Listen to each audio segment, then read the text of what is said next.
Ito ang the best na palengke na pinuntahan ko. O di ba may mga presyo na hindi ka na magtatanong kung magkano po ito, magkano po ito. Ang gagawin mo na lang, tatawad ka na lang. Di ba? Pinaka the best yan. O tingnan nyo lahat may price. Nakakatuwa no? Sana lahat ng palengke ganyan na no? Nakakatuwa, sarap mamili. Tatawad na lang tayo, di ba po? Sa ibang palengke, gayahin nyo po ito. Para healthy, bili tayo ng prutas. Ang dami oh. 20 pesos lang itong lemon oh.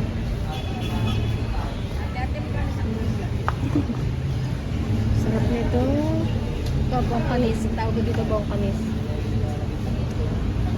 Bongkan, apple, ubas, grapes. Ayan, para healthy.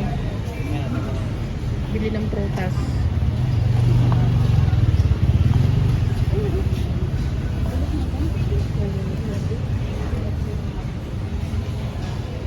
Ay, longgan. Sarap yan. Paborito ko yan. Nakakain ako niyan pag New Year. Yung New Year na ako nabili. Yan, dalawa pa yan. Sarap. Apple. Ito nilalagay ko to sa ano. Pag nabili ako nito pag New Year, nabili ako niyan. Isang peraso lang. Nilalagay ko sa ano. Ang tawag doon? Fruit salad. Sarap. Apple. Kapatid, apple.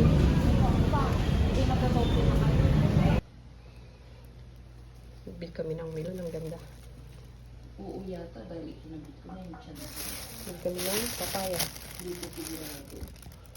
Wala, nakalimutan yung auntie. Oo, kasi Talong. Saka isang talo ng sitaw. Ganda ng sitaw. Paborito daw talaga ng sitaw. Saka itong melon. Okra. Mangga. 170 kilo. Wow, ganda ng prutas na, tsaka gulay. Ah, diba?